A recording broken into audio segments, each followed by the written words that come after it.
record it. तो हम इसको ऐसे बोल सकते हैं, this is also referred as what mass sensitive detector, as it depends on what mass of carbon present in compound, right? So this is the simple working mechanism of what flame ionization detector. बस simple सा है, आपको detector में एक side से air डालना है, वो ऑक्सीडेंट का काम करेगा, हाइड्रोजन डालना है, that will act as what fuel. अब इसके साथ में सैंपल जाएगा, अब ये दोनों जब मिक्स होने वाले हैं सो ऑफ कोर्स क्या हो जाएगा, कंबस्टिबल मिक्सचर हो जाएगा। वो दोनों बन के ऐसा फ्लेम जनरेट करेंगे कि भाई अगर हमारा सैंपल इसमें जाएगा तो वो आयनाइज हो जाएगा। आयनाइज होने के बाद क्या हो जाएगा, प्लस और माइनस हो जाएगा। तो ये क्या करेगा, जितना भी पॉजिटिव है, ठीक है, वो क्या करेगा, एक इलेक्ट्रोड पे कलेक्ट हो जाएगा और उससे क्या हो जाएगा, एक करंट जनरेट होगा, that current you will measure. अब इसको ऐसा माना जाता है, this detector is 1000 times more sensitive then TCD, ठीक है। उसका नॉइस लेवल होता है वो बहुत कम होता है, इजी टू यूज होता है, strong enough for operation, but the major disadvantage is what sample is destroyed. ये क्या है, मतलब दिस इज डिस्ट्रक्टिव डिटेक्टर, और वो जो पहले वाला था TCD, that is what non-destructive detector, right? And further it cannot respond to any inorganic compound, है ना, like nitrogen, oxygen, carbon dioxide and water। जो पहले वाला डिटेक्टर कर सकता था ये इसको नहीं कर सकता है, right?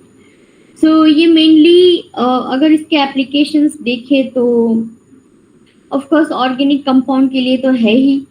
तो अगर आप चाहो तो इससे कुछ अल्कलॉइड्स वगैरह है, क्लोरफिनाइलेफ्रिन, मैलेट्स है, जितने भी ड्रग्स, टैबलेट्स, कैप्सूल्स है, अब उसका आराम से ऐसे परफॉर्मेंस कर सकते हो, right. And biological drug analysis like determination of chlorpropamide, tolbutamide, then codeine in plasma sample that you can perform this all analysis that can be perform with the help of this FID detector. So, समझ में आ गया, इसका simple सा working mechanism है, कुछ ज्यादा tough नहीं है। Any doubt?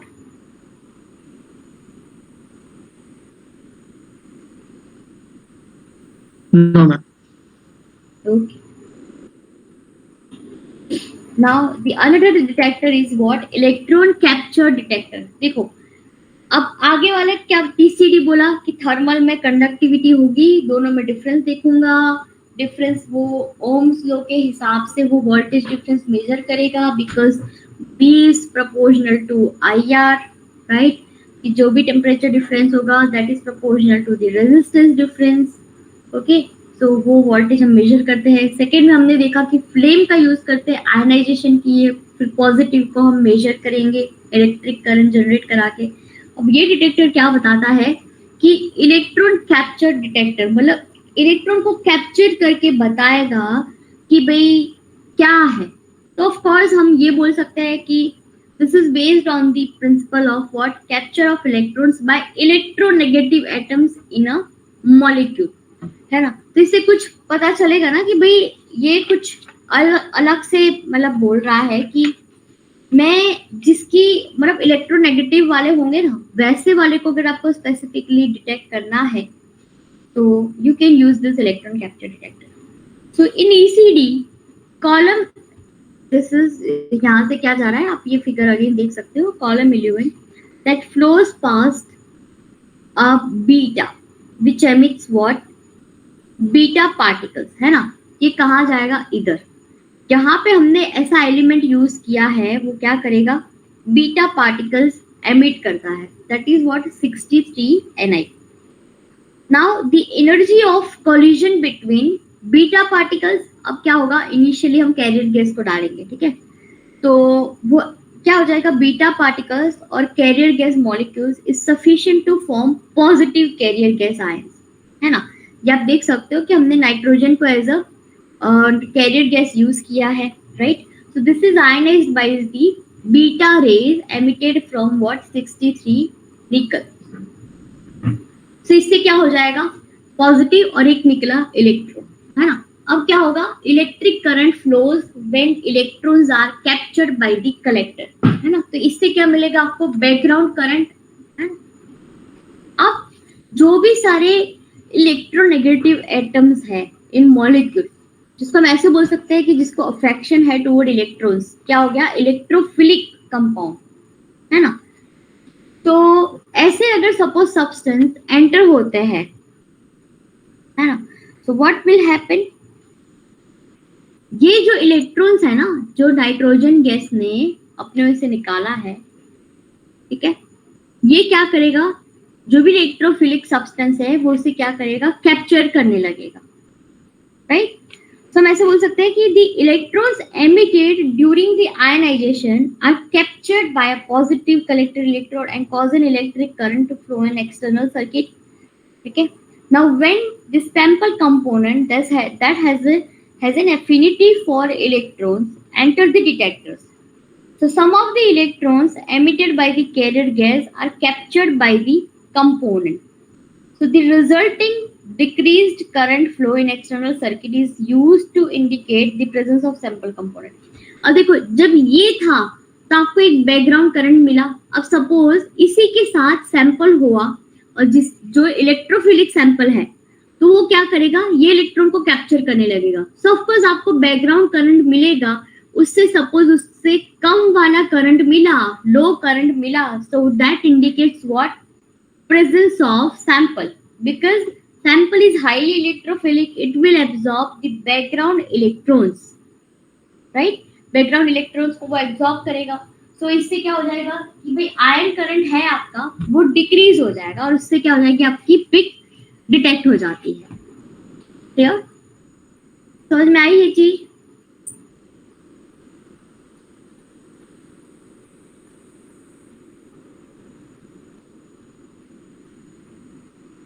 Any doubt? Yes, ma'am. Good. समझ गए ना कि भाई हाँ। अब देखो, इसको ऐसा बोला जाता है कि ये क्योंकि ये इलेक्ट्रोनेगेटिव और इलेक्ट्रोफिलिक कंपाउंड के लिए है, राइट। तो ये मोस्टली इंसेक्टिसाइड्स होते हैं, है ना, डाइक्लोरोबेंजीन टाइप है, बीएससी है, ऐसे टाइप के कुछ भी होते हैं। तो उसके टाइप के कंपाउंड है वो तुम इजीली आप चाहो तो इसमें डिटेक्ट कर सकते हो, राइट। ऑर्गेनोमेटलिक कंपाउंड्स को आप डिटेक्ट कर सकते हो। और क्योंकि इलेक्ट्रोनेगेटिव है ना, तो इसको क्या बोलते हैं कि भाई हेलोजन अगर होते हैं तो वो मोस्टली ज्यादा इलेक्ट्रोफिलिक होते हैं, है ना। तो इसको समटाइम्स हेलोजन डिटेक्टर भी बोला जाता है, right. Thermal conductivity that is for inorganic, है ना। एफआईडी को हमने क्या बोला, मास डिटेक्टर, मास सेंसिटिव डिटेक्टर। ईसीडी को हम क्या बोल सकते हैं, हेलोजन डिटेक्टर, है ना। तो जहां जहां पे हेलोजिनेटेड कंपाउंड है वो सबको डिटेक्ट करने के लिए you can use this electron capture detector. Okay, फिर भी बहुत सारे हैं, लाइक ट्राईफ्लोरोएसिटाइल है, पेंटाफ्लोरोप्रोपिनाइल है, हेप्टाफ्लोरोब्यूटिडाइल है, then polychlorinated biphenyl. This all substance you can, जहाँ जहाँ हेलोजन है सब कुछ you can measure with the help of ECD. ये सारी चीजें सिंपल तरीके से लिखा हुआ है, advantages and drawbacks etc.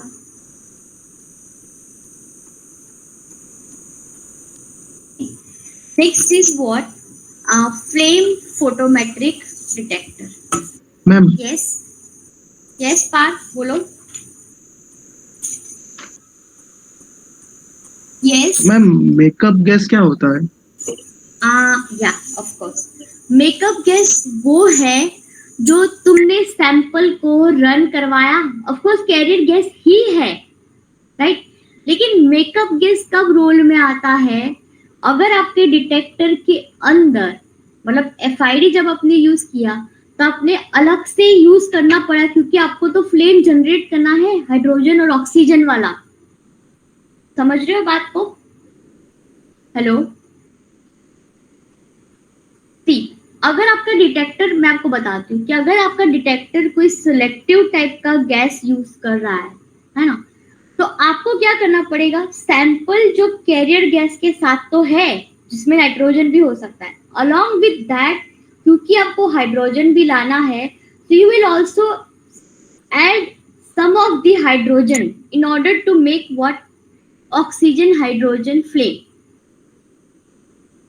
तो उसको हम क्या बोल देते हैं, मेकअप गैस, कि हमने सैंपल को मेकअप किया विद दी हाइड्रोजन। समझ में आई ये बात?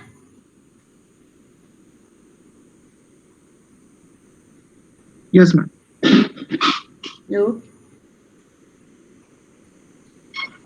इसका एक और आप चाहो तो यस मैम, got it. मैं आपको इसका एक अच्छा डेफिनेशन लिखवा सकती हूँ, जस्ट अ मिनट। अगर मेरे पास होता है तो मैं बताती हूँ।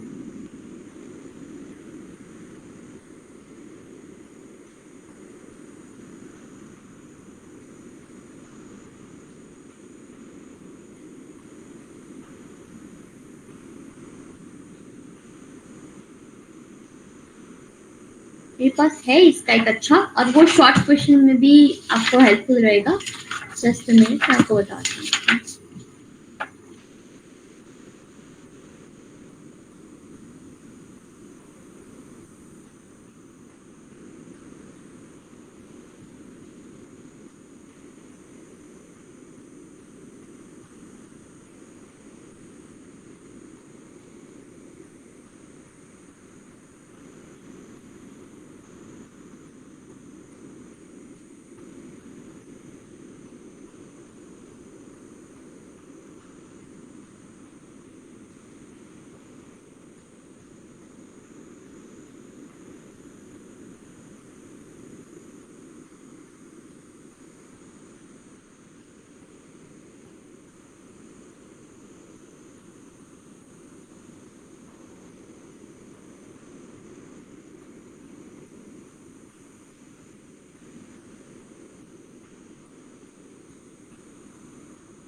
तो आप ये क्वेश्चन लिख सकते हो, जैसे पार्थ ने बताया कि व्हाट इज द, ये मेकअप गैस मेनली इसके ही रोल में आता है एफआईडी में, क्योंकि आपको इसमें हाइड्रोजन की रिक्वायरमेंट रहती है, दैट्स व्हाई, राइट। तो आप ये लिख सकते हो कि makeup with an एफआईडी is mostly about getting the flame in the proper place. या आप लिख लो,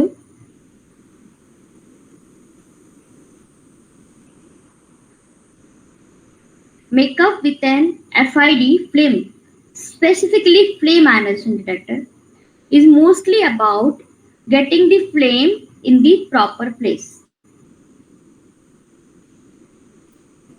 Done ma'am.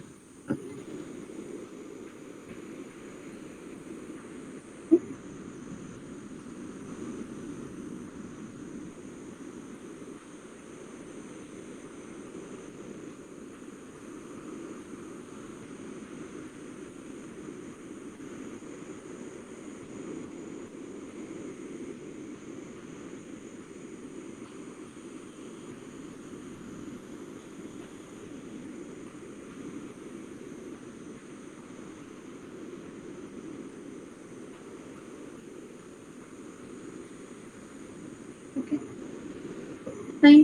So now next we'll see the flame photometric detector. अब now अभी तक जो हमने 3 डिटेक्टर देखे थे, है ना, जैसे कि फर्स्ट टीसीडी देखा वो इनऑर्गेनिक के लिए था, और सेकंड जो देखा that is mass sensitive carbon containing organic compounds के लिए था। देन ईसीडी देखा इलेक्ट्रॉन कैप्चर, जो हेलोजिनेटेड कंपाउंड्स होते हैं या इलेक्ट्रोफिलिक सब्सटेंस होते हैं, वैसे वालों को डिटेक्ट करने का। अब जो देखेंगे वो थोड़े थोड़े और ज्यादा सिलेक्टिव होते जाएंगे, है ना, कि ये बताते हैं फ्लूम फेटोमेट्रिक डिटेक्टर की, बोलते हैं हाईली सिलेक्टिव डिटेक्टर, कि अगर आपको स्पेसिफिकली फास्फोरस, सल्फर और टीन कंपाउंड होते हैं, टीन कंटेनिंग कंपाउंड्स होते हैं, उसी को ही डिटेक्ट करना है, तो और अगर आपके पास अच्छा वाला फंड है तो आप ये वाला डिटेक्टर यूज कर सकते हो, राइट। तो this is it detects light unique to, मतलब ये क्या करता है, लाइट को डिटेक्ट करता है ना। तो ऑफ कोर्स हर एक एलिमेंट का एक यूनिक लाइट प्रॉपर्टीज रहता है, तो दैट इज व्हाट, कि भाई it detects light unique to phosphorus, sulphur, tin in the hydrogen flame through interference filter, right. And अगर आप चाहो तो इसको, ये फिगर है, आप इजीली इसको ड्रॉ कर सकते हो। दिस इज, इस फिगर से आपको पूरा वर्किंग मैकेनिज्म समझ में आ जाएगा। अगेन यहाँ पे this is very similar to what, ये फ्लेम आयनाइजेशन डिटेक्टर देखा ना, एग्जैक्टली वैसा ही है ऐसे, लेकिन देयर आर सम डिफरेंस कि इसमें फिल्टर्स लगाए गए हैं, that is what that will allow only, इसके जो स्पेसिफिक है उसी को ही पास होने देंगे, बाकी सारा क्या हो जाएगा, डिस्कार्ड हो जाएगा। अगेन यहाँ पे एयर है, hydrogen plus makeup gas use किया है ना। अब वो मेकअप गैस कुछ भी हो सकता है, राइट, हाइड्रोजन तो है ही, अब चाहे मेकअप गैस आप हाइड्रोजन भी यूज करो, हीलियम भी यूज करो, नाइट्रोजन भी यूज करो, दैट डिपेंड्स कि आपको किस तरीके से कैसा टाइप का परफॉर्मेंस चाहिए, राइट। कैरियर गैस चॉइस मैंने आपको पहले भी डिस्कस किया था, हाइड्रोजन, हीलियम और नाइट्रोजन एंड आर्गन। जैसे जैसे आप लोअर मास वाला यूज करोगे सो रिजोल्यूशन ज्यादा है। अगर आपकी रिजोल्यूशन की रिक्वायरमेंट नहीं है, ओनली आपको सैंपल डिटेक्ट करना है, तो you can use any of the makeup gas, right. But it is more advisable, ये हीलियम मोस्टली लोग ज्यादा यूज करते हैं, ठीक है, क्योंकि इसमें ज्यादा मेंटेनेंस लगता है hydrogen when you are using as what, carrier gas. तो again you can see here, एक साइड से एयर जा रहा है, यहाँ पे हाइड्रोजन है and plus makeup gas along with sample, तो सारी चीजें यहाँ एंटर होगी, right. So here filters are kept, so only the lights of specific wavelength can pass the filter। तो sulfur, phosphorus and ये yttrium है और plus 3 containing compounds है। So combustion of this all 3 containing element compounds emit the light of respectively inherent wavelength, right? So by letting it pass in filter, only the light of inherent wavelength reaches a photomultiplier tube. Okay.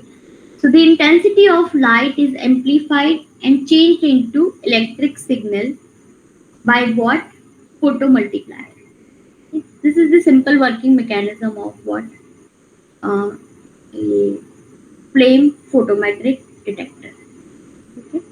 ये यहाँ पे जो Y लिखा है, that is not Y, that is your team, okay? There is one error in this slide। ये जहाँ से figure लिया है मैंने, ये सिमाजू वाला पीडीएफ है, मैंने आपको शायद शेयर किया है ये वाला पूरा पीडीएफ। आई थिंक ये आपको नोट्स मिला है ना, ये वाला मैंने ईमेल किया था ये सारी चीजें। हाँ मैम, भेज दिया था मैंने। हाँ, वो उसमें आपको ये मिल जाएगा। तो this is the simple working of ये, कि बस जो है एग्जैक्टली एफआईडी जैसा है, बट यही है कि यहाँ पे फिल्टर्स लगा दिए हैं, right. Now next is what, flame thermionic detector. इसका अनदर नेम है नाइट्रोजन फॉस्फोरस डिटेक्टर, क्योंकि ये नाइट्रोजन और फॉस्फोरस वाले कंपाउंड हो गए, उसी को डिटेक्ट करेगा, राइट। अब वेरी सिलेक्टिव है, इसको हम ऐसे भी बोल सकते हैं कि ये अल्कली फ्लेम आयनाइजेशन डिटेक्टर है ना। तो अगर एग्जाम में ऐसे पूछे what is the another name of flame thermionic detector, right down 2 other names of flame thermionic detector. तो आप क्या लिख सकते हो, nitrogen phosphorus detector, alkali flame ionization detector, right. So this is again same basic principle as what flame and ionization detector. So it measures the production of ions when a solute is burned in a flame. Ions are collected at an electrode to create a current. Then it contains a small amount of alkali metal vapor in the flame, and hence the formation of ions from nitrogen and phosphorus containing compound. अगर आप चाहो तो इसको देख सकते हो कि भाई क्या थोड़ा सा डिफरेंस है in comparison of the flame ionization detector, right? So this is what schematic diagram of FTD. Again add है, हाइड्रोजन प्लस मेकअप गैस है, ठीक है, क्वार्ट्ज नोजल रखा है यहाँ पे. सो यहाँ पे है रुबेडियम सल्फेट का बीड है, राइट, कलेक्टर इलेक्ट्रोड्स है, पावर कंट्रोलर है. तो अगर यहाँ पे if you can see the platinum coil to which rubidium sulphate added, ये है ना, ये पीछे आपको राउंड सर्कल दिख रहा है ना, that is what platinum coil to which rubidium sulphate का एक बीड है ये वाला, राइट. सो अगर उसका आप when it is heated by electric current, है ना, तो plasma like atmosphere is generated. Plasma मतलब कि पता है ना, फोर्स स्टेट ऑफ एलिमेंट, मतलब क्या हो जाएगा, एकदम हाई टेम्परेचर वाला एटमॉस्फेयर क्या हो जाएगा, जनरेट हो जाएगा surrounding what rubidium sulphate Beed. तो इन दिस एटमॉस्फेयर, राइट, ऐसा क्या हो जाएगा, इसमें से सबसे पहले अगर नाइट्रोजन कंटेनिंग कंपाउंड है उससे देखा रुबीडियम को, तो वो क्या करेगा, वो नेगेटिव में कन्वर्ट हो जाएगा, है ना. तो rubidium radical is generated and CN and ये phosphorus, nitrogen and phosphorus containing जो भी कंपाउंड है that generates by the oxidation of organic phosphorus compound. अब वो क्या किसके साथ रिएक्ट करेंगे, रुबीडियम का जो आयन बन गया है उसके साथ, है ना. The moment that will interact with the ion of rubidium, वो क्या हो जाएगी, आयंस में कन्वर्ट हो जाएंगे. जैसे आयंस में कन्वर्ट हो जाएंगे, so that will be collector electrodes होंगे उसके पास चले जाएंगे, right. So electric current flows when ions are collected by collected electrode, right. So देख लिया ना क्या है इसमें चीज, कि अब हमने इसमें क्या कर रहे हैं, FID में तो सिंपली हमने फ्लेम यूज किया, आयनाइजेशन कर दिया, जो भी बना पॉजिटिव उसको कलेक्ट कर लिया. अब हम इसमें क्या बोलते हैं, सिलेक्टिव जाना होगा कि भाई नाइट्रोजन और फास्फोरस, तो ये इसके साथ अच्छे से रिएक्ट करके रुबीडियम सल्फेट के साथ वो अच्छे से अपना नेगेटिव आयंस जनरेट कर सकते हैं, राइट. और easily you can collect on the collector electrode. So this is the simple working of what flame therm ionic detector, right. So inorganic nitrogen, अब समझो, अब सपोज इनऑर्गेनिक नाइट्रोजन है again, सो वो आप इससे that cannot be detected using this flame thermionic detector. So it can not be applied to ammonium analysis, right. ये किसका मतलब डिसएडवांटेज है. And its selectivity to phosphorus compound is lower than FPD, है ना. अगर हम इसकी बात करते हैं तो अगर आप चाहो तो फॉस्फोरस टाइप कंपाउंड है उसको यूज करना चाहोगे तो उसकी सिलेक्टिविटी ऑफ कोर्स यहाँ पे क्या हो जाएगी, थोड़ी सी लोअर है in comparison of the FPD, जिसमें आपने ये वाले यूज किए थे, फॉस्फोरस सल्फर और टीन कंटेनिंग कंपाउंड को यूज कर रहे थे, राइट. तो इसके मेन एप्लीकेशंस है कि include the analysis of drugs, nitrogen pesticides and phosphorus pesticides. ये सब के लिए आप easily you can use this detector, right. Any doubt?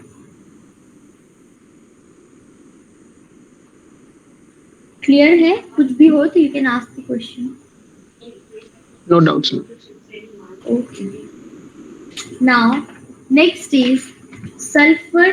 ये सब लिखा है आपने. अगेन ये सारे जहाँ जहाँ फ्लेम यूज हुए हैं that all detectors are what destructive detector. तो एग्जाम में ऐसे भी पूछ सकते हैं which detector is non destructive detector, तो क्या लिखोगे,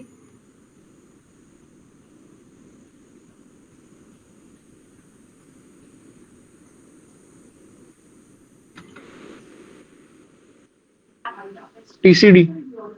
Yes, TCD is what, non destructive detector. Good.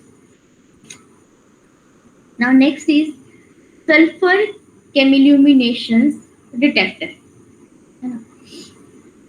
So the sulfur containing compounds है ना स्पेसिफिकली, तो क्या होता है इसमें, that is burn at about 800 degree centigrade.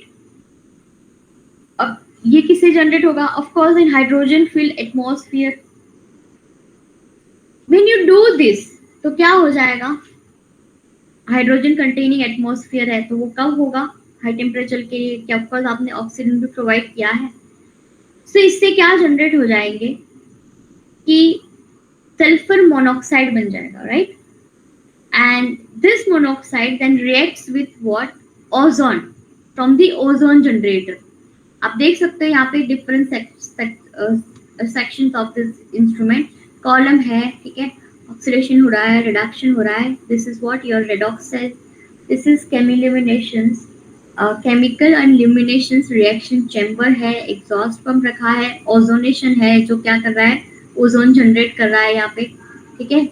यहाँ पे इल्यूमिनेशन हो रहा है. This is what photo multiplier tube, right. So अभी इसे क्या करेंगे, दैट यस एसओ रिएक्ट्स. जैसे ही आपने यहाँ पे सल्फर कंटेनिंग कंपाउंड डाला है ना, ऑक्सीजन है, हाइड्रोजन कंटेनिंग कंपाउंड है यहाँ पे, राइट. तो क्या बनेगा, सल्फर ऑक्साइड बनेगा, right. And this sulphur oxide react with what, ozone के साथ जाएगा O3, है ना. तो इससे क्या बनेगा, it generates to obtain an excited state of sulfur dioxide, okay. And then it detects the chemilumination when it returns to the ground state, है ना. excited state में है, अगर वो जब वापस से ground state में जाएगा, so again that will be in again sulfur dioxide form, so that will emit one and whatever energy will be emitted that you will measure, okay. So series of reaction is carried out under the reduced pressure of what, 5 torr.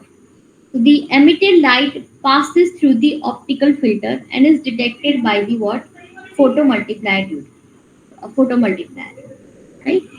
तो अब chemiluminations तो वो तो पता है ना. This is what the emission of light as the result of what chemical reaction, and they may also be limited emission of heat. So this is what working mechanism of sulfur chemilumination detector. This is highly selective for only sulfur. sulfur का ही करना है, तो आप चाहो तो इसको use कर सकते हैं. Any doubt in this detector?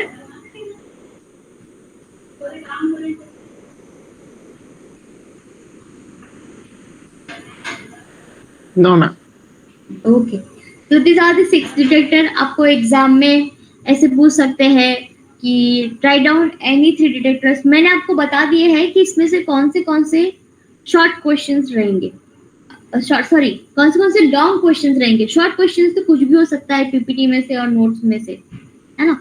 उसका लिस्ट बनाना तो वो काफी डिफिकल्ट है ऐसे. तो आप लोग सारे लॉन्ग क्वेश्चंस 5 या 6 हैं, आई गेस 5 जितने हैं वो पढ़ लोगे, तो आराम से ये यूनिट कवर हो जाएगा, राइट. अच्छा, अब ये साइड में आप जो देख रहे हो जीसीएमएस, ये आपको करना नहीं है, स्किप दिस पार्ट. ये हम मास स्पेक्ट्रोमेट्री में ही डायरेक्टली ले जाएंगे. अब बाद में आता है हेडस्पेस एंड पायरोलिसिस जीसी. आप लोगों को अगर ब्रेक चाहिए फॉर 5 मिनट्स तो आप चाहो तो ले सकते हो, and after 5 minutes we'll resume back here. You need break or I should continue?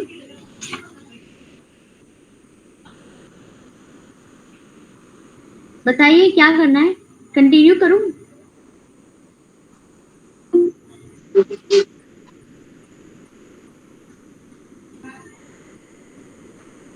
बोलो. Ma'am, you can continue if you want. I don't mind. Others, I don't think so. Okay. Speak. What is the opinions of others? Ma'am, continue. Continue? Okay, good.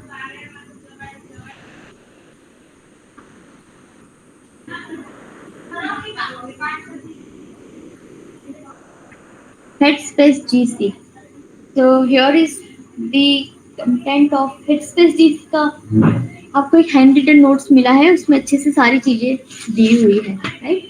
Headspace GC, अब ये आप जो देख रहे हो ना, headspace GC and pyrolysis GC है ना, तो ये दोनों के बीच में this is what sample, just minute ना, 5 minutes।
Yes.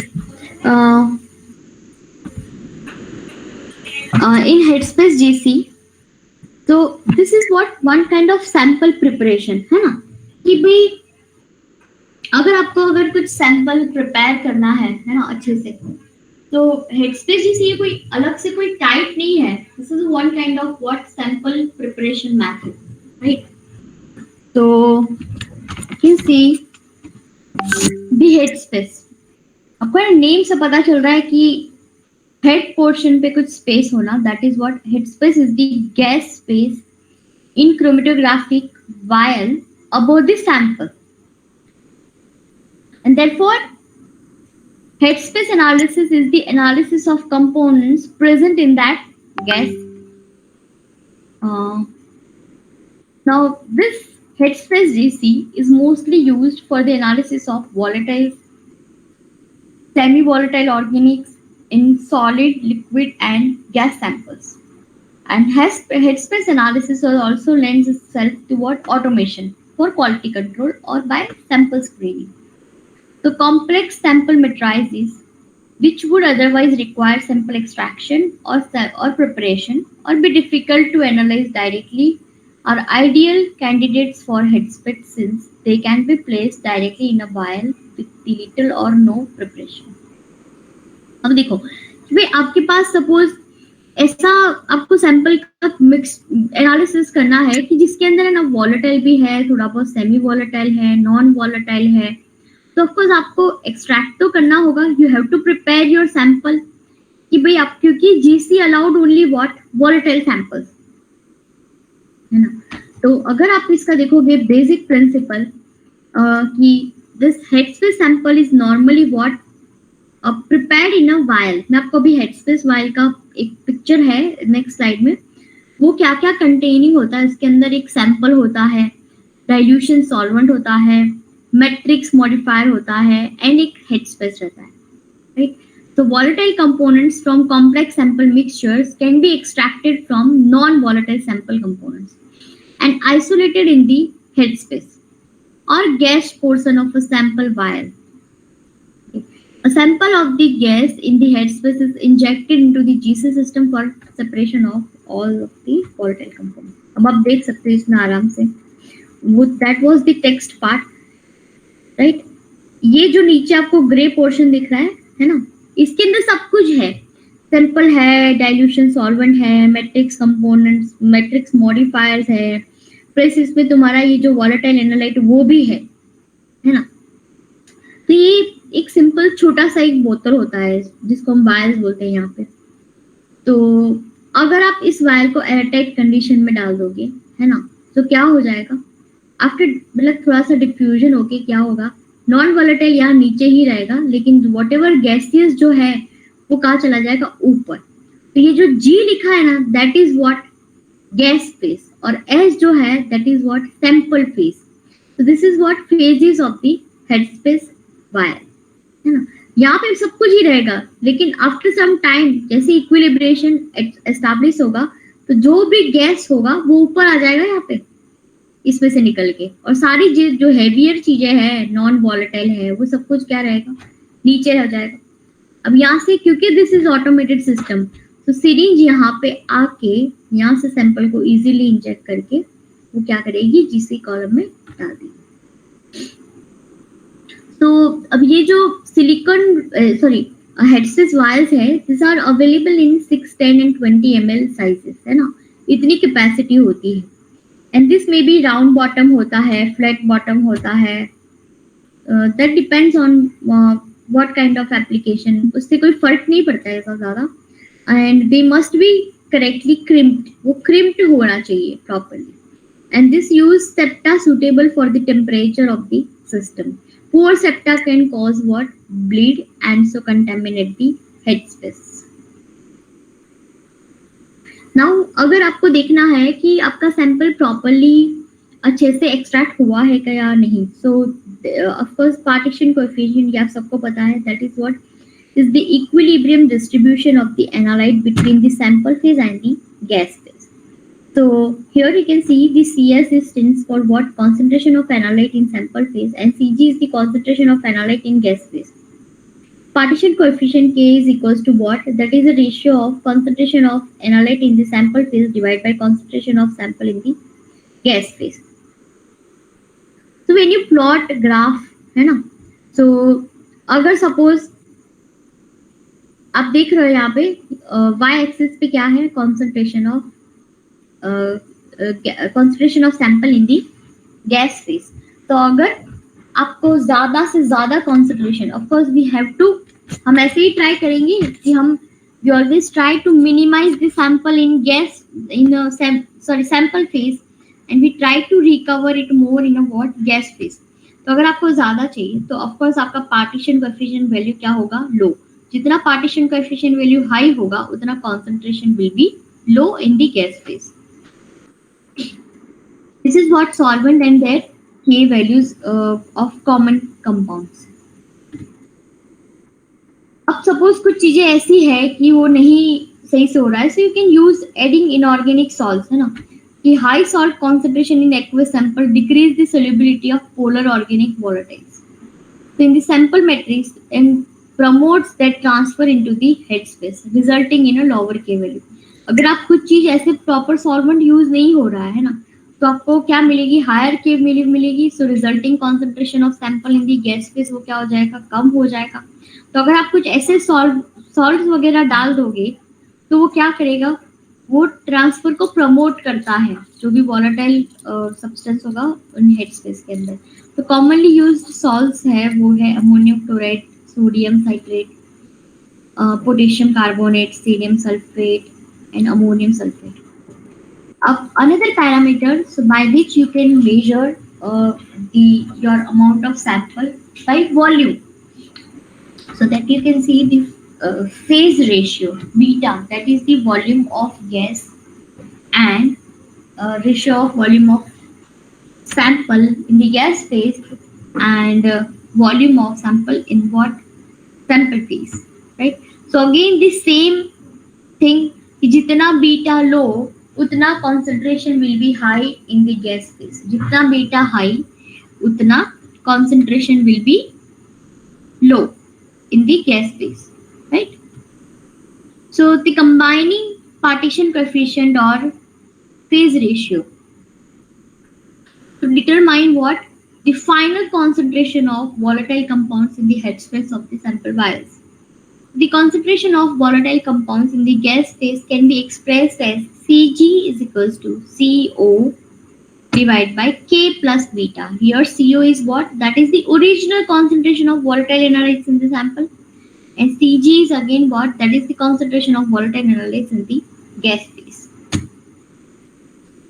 Now, अगर कुछ चीज ऐसी है कि अगर इजीली वो नहीं जा रही है, so you can derivatize it. So derivatization is another technique that can be used to increase the sensitivity and chromatographic performance for the specific compounds, है ना.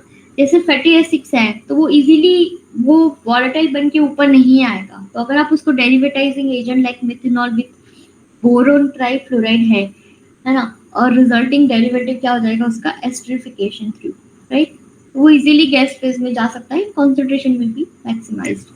ग्लिसरॉल है तो उसको डेरिवेटाइजिंग एजेंट कौन सा यूज करके, acetic anhydride with sodium carbonate, तो resulting derivative वो होगा that is of course through what acetylation process.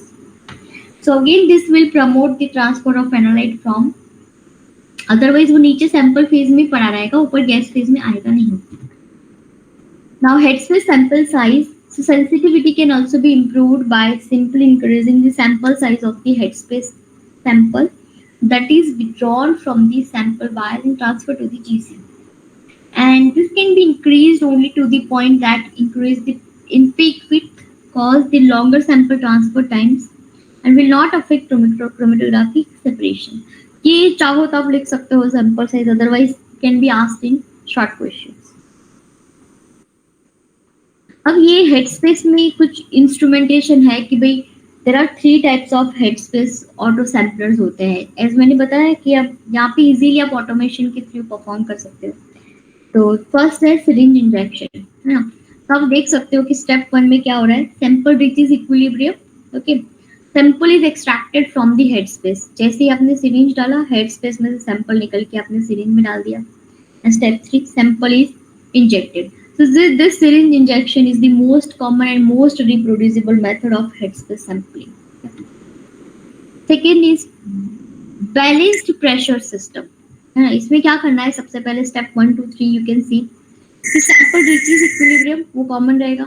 Pressurisation of the injection, है ना, इंजेक्शन खुद एक प्रेशर जनरेट करेगा. And sample is extracted and injected. So this technique uses seamless injection directly from the vial into the what carrier gas stream without additional moving part other than valve and needle, है ना. हम क्या करेंगे, sample को जितना भी ये जो आपका मूविंग कैरियर गैस है उसी के साथ में हम क्या करेंगे, जैसे ही नीडल डाला, प्रेशराइज सिस्टम यहाँ पे कर दिया क्रिएट हमने हेडस्पेस के अंदर, फिर उसके अंदर जाके डायरेक्टली वो कहाँ चला जाएगा, कैरियर गैस स्ट्रीम के अंदर. Okay, so this is what balanced pressure system. अब इसमें क्या है, प्रेशराइज्ड लूप सिस्टम. लूप वाला तो आपने HPLC में भी देखा होगा कि जिसमें क्या होता है, 6 पोर्ट वाल होता है ना, as shown in the figure. So sample 1 of course पहले तो क्या हो जाएगा, इक्विलिब्रियम, है ना. अब sample is extracted from the headspace and sample is injected. This is the simple. But loop के अंदर क्या होता है, आप यहाँ पे देख रहे हो, दिस इज क्या है, इनलेट, लूप एंड कॉलम. अब ये क्या हो जाएगा, ये पूरा जो भी 6 पोर्ट वाल है ये रोटेट होता रहेगा.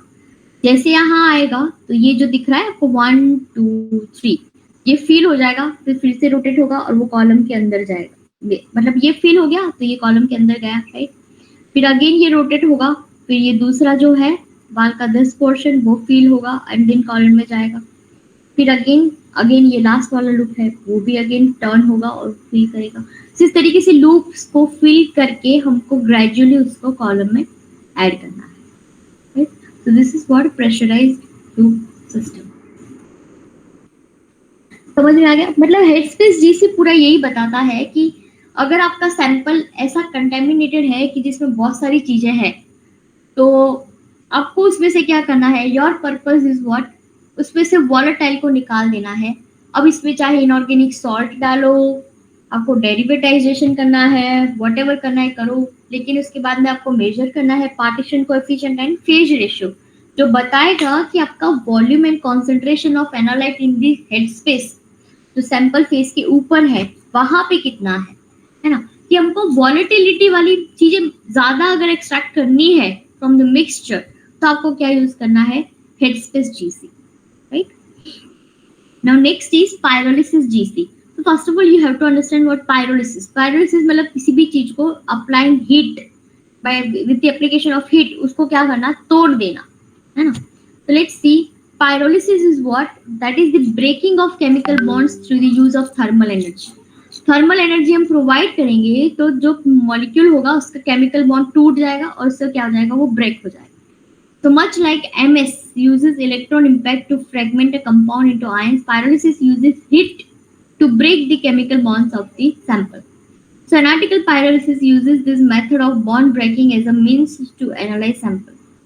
This method for the identification and structural analysis of sample typically use mass spectrometer and FTIR for the detection. ना अच्छा, ये जो हेडस्पेस जीसी था वो मेनली आपको पता है ब्लड के अंदर, अरे अल्कोहल का प्रेजेंस है, आपको पता है ट्रैफिक सिग्नल के ऊपर एक आपके मुंह में ऐसे रख देते हैं, that is one kind of headspace wires वगैरह उसके अंदर रहता है, वो इजीली उसमें यही वाली चीजें डिटेक्ट हो जाती है ऐसे. और व्हाई पायरोलिसिस जीसी नीडेड, कि भाई पायरोलिसिस की क्यों जरूरत पड़ी, तो क्योंकि हाई मॉलिक्यूलर वेट कंपाउंड्स है ना, तो लाइक मटेरियल्स है, लाइक रबर है, टेक्सटाइल्स है, ड्राइड पेंट है, glue, natural and synthetic materials, वो हम इजीली जीसी में उसको नहीं कर सकते हैं, है ना, बिकॉज उनका मास बहुत ज्यादा होता है, लोग वॉलेटिलिटी कम होती है. अगर इसको हम सेम पायरोलिसिस के थ्रू अगर हम उसको छोटे छोटे टुकड़े में if we are broken down, है ना, तो उसका क्या हो जाएगा, more volatile compound to be analysed using GC. कुछ चीज तोड़ दोगे, उसको डिसॉल्व करोगे, फिर हिट दोगे, तो क्या हो जाएगा, इसकी वॉलेटिलिटी बढ़ जाएगी. इंस्टेड ऑफ अगर पूरा का पूरा डालोगे तो कुछ नहीं आएगा उसमें, राइट. तो दैट्स व्हाई पायरोलिसिस जीसी होता है कि भाई हाई मॉलिक्यूलर वाइल एक कंपाउंड होता है, उसकी वॉलेटिलिटी बहुत कम होती है, लो वॉलेटिलिटी है, तो अगर इसको हीट की वजह से इसको तोड़ दो तो क्या हो जाएगा, वॉलेटिलिटी इंक्रीज हो जाएगी, and that you can easily analyse with the help of GC. This is one what ये पायरोलिसिस है. यहाँ पे पायरोलाइजर है ना, पायरोलाइजर का काम क्या है कि वो हीट प्रोवाइड करके कंपाउंड को तोड़ने का काम यहाँ होता है. ये पायरोलिसिस का कंट्रोलर है, ऑटो सैम्पलर है, हीटेड ट्रांसफर लाइन है. तो थ्योरी अगेन वही सारी चीजें आपको इसमें मिलेगी, आप पढ़ सकते हो उसको बाद में. हाँ yes, this is very important. Pyrolysers कि पायरोलाइजर्स का क्या है, capable of heating up to what 1400 degree centigrade, and this operate between 500 to 800 degree centigrade for analytical work. This design to connect directly to the word GC, जैसे हमने देखा. तो इसके 3 basic types है, एक है microfurnaces, Curie point filament and resistively heated filament. ये सारे पायरोलाइजर्स का मतलब थोड़ा बहुत वर्किंग है, एडवांटेज है, डिसएडवांटेज है, कैसे सैंपल लोड करना है, उसका कुछ सिंपल डायग्राम दिया गया है. आप इसको चाहो तो एग्जाम में शॉर्ट में लिख सकते हो. पहले स्टार्ट करो कि व्हाट इज पायरोलिसिस, फिर इसका प्रिंसिपल लिखो कि पायरोलिसिस जीसी की क्या रिक्वायरमेंट थी, राइट. फिर व्हाट इज पायरोलाइजर, और ये 3 पायरोलाइजर्स के बारे में आप शॉर्ट में लिख सकते हो. This will be of 7 marks questions, right. So pyrolysis zone is a set to a constant temperature. इसमें sample loading if you see into a boat or tube and dropped into pyrolysis zone, है ना. अब सबका अलग अलग एक zone होता है, किसी में कोई बोट टाइप होता है, ट्यूब टाइप होता है ना. And syringe inject samples directly into the pyrolysis zone, right. यहाँ पे होता है सब solids and liquid होता है, यहाँ पे क्या आ जाएगा, only liquid. फिर इसके मतलब कुछ एक्सपेंसिव है, कुछ इनएक्सपेंसिव है, कुछ इजी टू यूज है, किसी में टेम्परेचर रैंपिंग नहीं होता है, फिर समटाइम्स हो जाता है. वेपराइजेशन किसी पायरोलाइजर में ज्यादा होता है, किसी में कम होता है, कंडेंसेशन नहीं होता है. सो दिस इज व्हाट माइक्रो. अब ये कुछ आप देख सकते हो कि ये ऐसा टाइप कुछ दिखता है. तो फिलामेंट पायरोलाइजर एग्जांपल्स है यहाँ पे सारे. तो ये एनालिटिक्स करके है, और फिशर अमेरिका है, तो क्यूरी पॉइंट पायरोलाइजर और रेजिस्टिवली हीटेड फिलामेंट पायरोलाइजर्स बनाते हैं, मैन्युफैक्चरिंग होता है उनका. क्यूरी पॉइंट फिलामेंट है, तो electric current induced into a wire made up of ferromagnetic metal, है ना. because wire heats until it reaches its what maximum temperature, जिसको हम क्या बोलते हैं यहाँ पे Curie point, and no further current can be induced. So यहाँ पे सैंपल लोडिंग कैसे होगा, on coated on to the wire or wrapped into the ferromagnetic foil. जो wrapped ferromagnetic foil है ना, उसके ऊपर हम क्या करेंगे, सैंपल को कोट कर सकते हैं, right, and dropped into pyrolysis zone. सो इसके एडवांटेज ये है कि final temperature is set very rapid heating होता है, क्यूरी पॉइंट टेम्परेचर तक जाता है इसलिए, एंड रिप्रोड्यूसिबल हीटिंग है, रिपीटेडली जो परफॉर्म करोगे तो same temperature you can maintain. Disadvantages ये है कि टेम्परेचर ऑप्टिमाइजेशन डिफिकल्ट हो जाता है. बोलते हैं कांस्टेंट टेम्परेचर, लेकिन because of some atmospheric effect वो क्या हो जाएगा, थोड़ा बहुत प्लस और माइनस रहेगा, राइट. तो no adjusting the heating rate. अगर आपको चलो 5 डिग्री कम करके करना है तो नहीं होगा, 5 डिग्री बढ़ा के करना है तो नहीं करना. तो सेट टेम्परेचर है, उसी के through you can perform the analysis. Resistively heated filament है ना, so current supply directly to the filament, temperature and heating rate are controlled and monitored. So sample loading यहाँ पे कैसा होगा, this is very similar to the Curie point pyrolyser, typically coated on to the filament using a syringe melted in a place and quartz tube with quartz wool, right. So advantages है इसके, temperature optimisation यहाँ पे कर सकते हैं जो उसमें नहीं कर सकते, हीटिंग रेट भी ऑप्टिमाइज कर सकते हैं. But disadvantage is what, monitoring temperature based on current through entire filament loop, not localized, maybe inaccurate, and area where filament is housed is heated. Okay, suppose आपको, अगर आप जो टेम्परेचर मॉनिटर कर रहे हो है that is based on the current through entire filament loop, है ना. तो सपोज फिलामेंट का टेम्परेचर इतना ज्यादा बढ़ जाएगा, है ना, तो क्या हो जाएगा, रिजल्टिंग करंट भी आपको वो मॉनिटर करना रहेगा, राइट. तो वो थोड़े इसके ड्रॉबैक्स है. And heat sample prior to pyrolysis, आपको क्या करना पड़ता है इसमें, सैंपल को प्रायर हीटिंग देनी पड़ती है पायरोलिसिस में जाने से पहले. So this are the disadvantage. So overall advantages and disadvantages of pyrolysis GC is what? This is of course आप high molecular weight compound है जिसमें से almost GC मतलब अप्लाई ही नहीं कर सकते हैं, वो आप उसको डिटेक्ट कर सकते हैं इसकी हेल्प से. नॉन वॉलेटाइल ऑर्गेनिक कंस्टिट्यूएंट्स है, उसको भी छोटे छोटे में तोड़ के उसकी वॉलेटिलिटी इंक्रीज करके you can perform this pyrolysis GC. Composition identification exploration of polymeric structures, polymer जैसी चीजें हैं वो सारी चीजें आप पायरोलिसिस GC के थ्रू कर सकते हो. सिंपल सैंपल प्रिपरेशन है, स्मॉल सैंपल साइज की रिक्वायरमेंट है. डिसएडवांटेजेस ये है कि small sample sizes can be non representative, है ना, रिपीटेडली आप करोगे तो आपको एक जैसा शायद रिजल्ट ना भी मिले.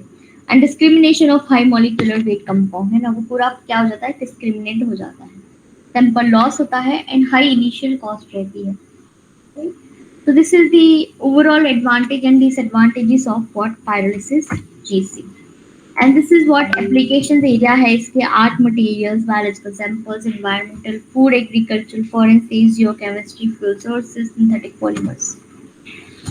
Okay, done. Is there any doubt?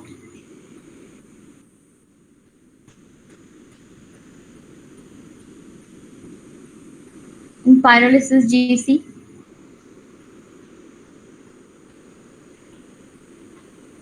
Ma'am main samples तो पॉलीमर्स ही रहेंगे ना इसमें? हाँ, मेनली पॉलीमर्स ही रहता है ऐसा, यस, जिसके हाई मॉलिक्यूलर वेट है और जो नॉन वॉलेटाइल है. हम ऐसे बोलते हैं ना रिपीटेडली कि GC is only use for volatile compound. तो अब वो क्या बोलते हैं, हमको तो जीसी करना ही है लेकिन हमको नॉन वॉलेटाइल को भी जीसी करना है. तो वो जीसी क्या बोलता है कि तुम ऐसा वाला सैंपल प्रिपरेशन टेक्निक बनाओ कि वो नॉन वॉलेटाइल को थोड़ा बहुत वॉलेटाइल में कन्वर्ट करे, तो मैं खुद उसको एनालिसिस कर लूंगा, समझे. तो हेडस्पेस और पायरोलिसिस इसी के लिए है. जब सिंपल जीसी होगा ना तो you are only allowed to enter gaseous sample. When you have headspace GC और पायरोलिसिस जीसी, मेनली सारे कंपनीज में हेडस्पेस जीसी ही होते हैं, है ना. पायरोलिसिस जीसी रेड जगह पे होता है, जिसका पॉलीमर इंडस्ट्री है ऐसा कुछ होता है, तो वो लोग रख सकते हैं कि वेपर तो बनेगा. When something is heated and something is broken down in a small segments, तो ऑफ कोर्स उसकी वेपर तो बनेगी, वेपर में उस सैंपल का प्रेजेंस तो होगा. तो you can also detect with the help of GC. ऐसे। मैं चाहूँ तो आपको हेडस्पेस जीसी, मैं आपको एक चीज दिखा सकती हूँ इसमें।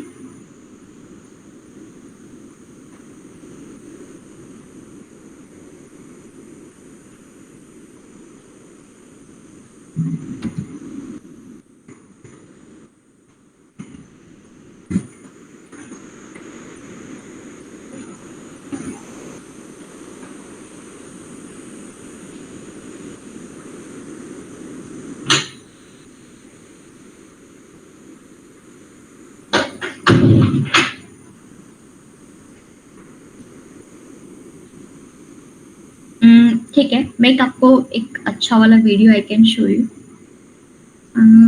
Just a minute, you must have clear idea, right? ये आप देख सकते हो, एक अच्छा वाला है। Casting creme gloss from L'Oreal Paris, no ammonia color, with conditioning royal gel, 11 super glossy shades में।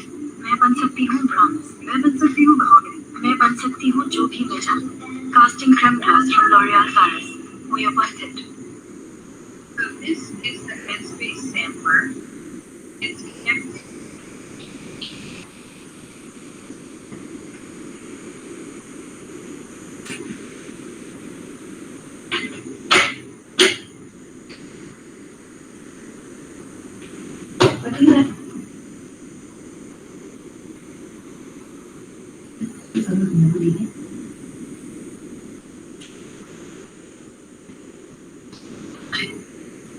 It's transfer line. Transfer line is insulated in foam. It's actually a thin capillary that goes from inside the auto sampler to the inlet. Here's what the auto sampler looks like. Got a 12 position carousel. And what will happen is the vial from inside the carousel will be pushed up inside this component here of the Headspace sampler. Will be heated to a certain temperature, and then they will get transferred into the inlet. And so we open up the top here. You can see that the transfer line connects into the inlet port to kind of tell what's going on. So it's we have a special device here that keeps the Headspace and the auto sampler next at the same time. Very nice feature. So you can't run Headspace and liquid sample simultaneously or with the same method or sequence really. But we don't have to worry about switching out the inlet port like that. It's a really nice setup. So to put the vials in the auto sampler, simply find the position that you want to put it in. I want to put the vial in sample one, but I didn't see it right now, so I'm going to push tray part carousel vans on the front of the Headspace sampler, and that rotates the carousel. But now I can see where position I want to put it. So I can just place my vial over there.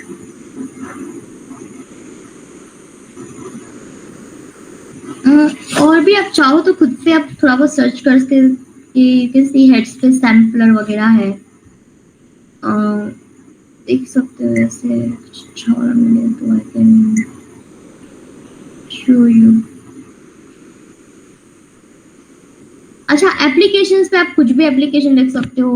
Research article कोई find करके GC का application, GCMS का in fact if you want to write application you are free to write. Thermal desorption ER वही है क्या? Before designing the Agilent 8697 headset sampler, we asked scientists around the world using Headspace what was most important to them. Their answers: easy method transfer, easy connection to the GC, a transfer line that's easier to install, and a transfer line connection that doesn't break. A smaller footprint for their already crowded bench space. The flexibility of running a mix of vial sizes in the same run.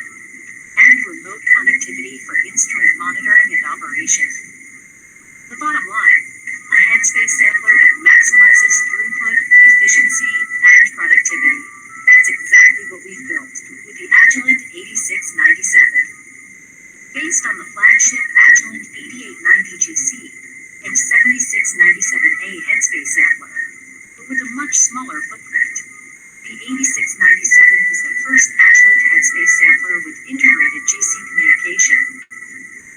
That means you can manage your GC workflow from a single touchscreen interface and spend more time on what matters.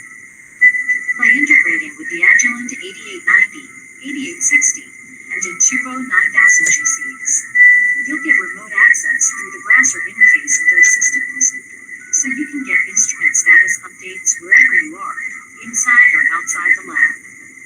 The 8697 headspace sampler features 3 method development software wizards that enable you to convert existing valve and loop or pressure balanced headspace methods to 8697 headspace methods without tedious rework, and create headspace methods based on your specific application. There is no method development required when transferring from an Agilent 7697A. Once you have your method, your Agilent increment function lets you easily optimize vial equilibration time, oven temperature, and vial shooting. You know that transfer line blockages, connection breakages, and new transfer line installations result in downtime and a loss of productivity for your lab. The 8697 headspace sampler features a captive septum retainer nut and improved inlet bracket to help support the transfer line and simplify installation. A newly developed end cap protects the fused silica when the transfer line is not installed on the GC, preventing transfer line connection breakage. And a modified transfer line septum allows for trimming without septum replacement, so there are fewer blockages. To help you maximize throughput, the 8697 supports 10, 20, or 22 milliliter vials, with no limitations on running mixed vial sizes. Optimized sample overlap lets you simultaneously heat and shape up to 12 vials. 2 removable sample racks accommodate up to 48 sample vials. The racks can be exchanged while the headspace sampler is operating, further optimizing productivity and efficiency in your lab. The Agilent 8697 headspace sampler, intelligent sampling that's simplified. You can see how the sample is prepared with the help of headspace vials, and आप देख सकते हो कि इसमें किस तरीके से मतलब ऑटोमेटेड परफॉर्मेंस कर सकते हो, जिसमें बहुत ही कम मेथड डेवलपमेंट की रिक्वायरमेंट रहती है. ओके, तो यहाँ आपका gas chromatography is over. As I told you कैसे क्वेश्चन हो सकते हैं. Write a brief note on headspace GC, write a brief note on pyrolysis GC. आपको जो जो इम्पोर्टेंट लगता है नो नोट्स में से आप इजीली लिख सकते हो. ओके, पढ़ना सब कुछ because short question can be asked. Okay, is there any doubt in entire GC?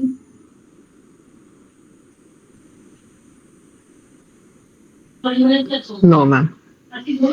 है ना, क्वेश्चंस मैंने आपको बता दिए, आप आराम से उसको पढ़ो, कोई प्रॉब्लम नहीं होगा उसमें, है ना. अब next I will update you कि मास स्पेक्ट्रोमेट्री मेरा पढ़ाना बाकी है ना. एक पूरा यूनिट एक बाकी है, तो हम उसको 2 या 3 लेक्चर में खत्म कर देंगे. ओके, तो if I am taking tomorrow your lecture, if I be taking, so is this convenient to you all? कल सबको कन्वीनियंट रहेगा? आप ग्रुप पे डिस्कशन कर लेना. Yes ma'am. जो है मुझे वो अपडेट करना और पढ़ाई करना अच्छे से. Okay okay Okay, ma'am. आप लोग अब पढ़ाई कर सकते हो. पूरा जीसी आज चलो खत्म कर दो, यही टारगेट दे देती हूँ. सब लोग आज जीसी पूरा पढ़ के रेडी कर दो, ये वाला यूनिट, तो खत्म हो जाए सारी चीजें. 3 डिटेक्टर्स पढ़ने होते हैं. देखो सब कुछ ही क्लियर कट है सारे डिटेक्टर्स का. अच्छा वाला डायग्राम ड्रॉ करो, पॉइंट वाइज लिख लो, बेसिक प्रिंसिपल लिखो, एडवांटेज थोड़ा बहुत लिख लो, डिसएडवांटेज लिख लो.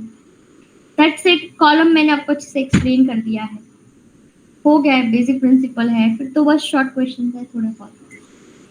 कि चलो टारगेट बना लो आज का और सब लोग जीसी प्रिपेयर कर दो. फिर इस तरीके से मास स्पेक्ट्रोमेट्री भी इसी तरीके से पढ़ाऊंगी सो दैट आपका ड्यूरिंग लेक्चर ही प्रिपेयर हो जाए. उसमें सिर्फ आयनाइजेशन टेक्निक्स है और मास एनालाइजर्स है और टेंडम मास स्पेक्ट्रोमेट्री, बस और कुछ ज्यादा है नहीं. ठीक है, वो भी मैं आपको इजी वे में एक्सप्लेन कर दूंगी. मेन फंडा क्या है दैट यू मस्ट अंडरस्टैंड.